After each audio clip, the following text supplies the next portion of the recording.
Practice from the book Magic Words by Jonah Berger. Here I am. Convey confidence. When people think of famous orators, Donald Trump is not usually the first name that comes to mind.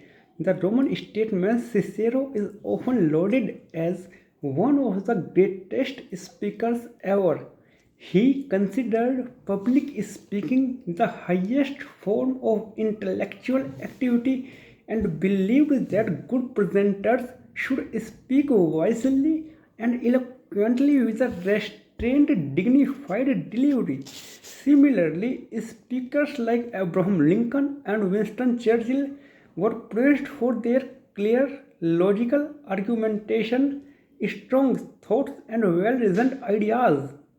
Trump doesn't fit that stereotype. His sentences are usually grammatically awkward, repetitive, and filled with highly simplistic words. Take his remarks when announcing his presidential campaign. I would build a great wall, and nobody builds walls better than me. Believe me, and I will build them very inexpensively, he said. Our country is in serious trouble, he went on. We don't have victories anymore. We used to have victories, but we don't have them. When was the last time anybody saw us beating, let's say, China in a trade deal? I beat China all the time. All the time. Not surprisingly, the speech was met with widespread derision. People panned it for being simplistic. Time magazine called it empty, and others laughed it off as pure bluster. Less than a year later, Trump was elected President of the United States. Trump's speaking style is a far cry from what people usually think of as eloquent. His rambling, often incoherent manner is filled with disjointed thoughts, starts and stops, and a range of disfluencies. But love him or hate him, Trump is a great salesman. He is convincing, persuasive, and amazingly impactful at motivating his audiences to action.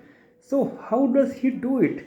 To understand what makes Trump's speaking style so effective, it helps to start in a very different place, and that's a small courtroom in Durham County, North Carolina.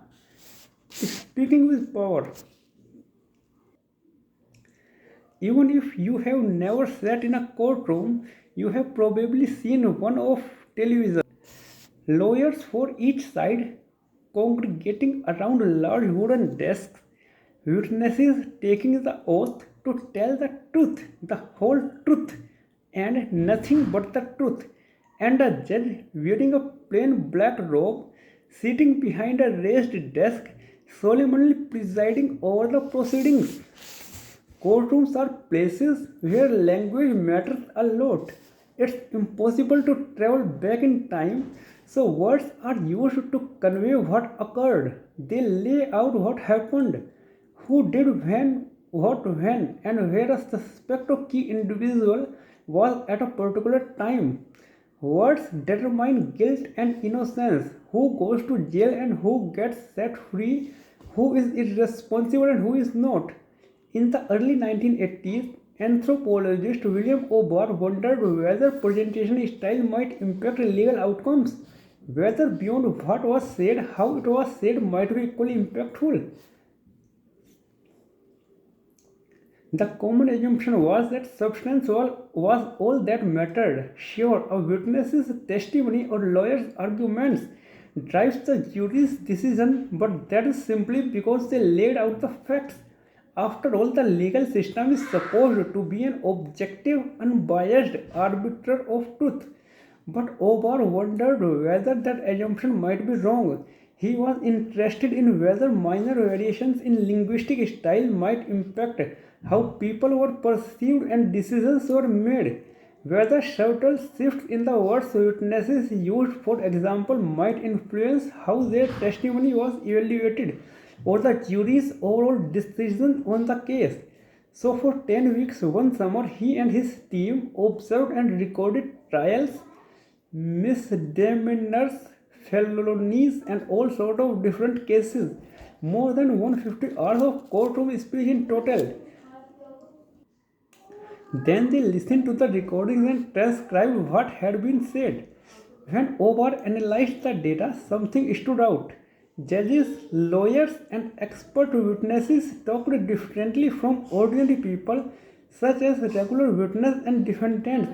Sure, they used more legalese, such as habeas corpus or in pari delicto, but the difference was greater than that. The way they talked was different. Thank you. That's it for the day.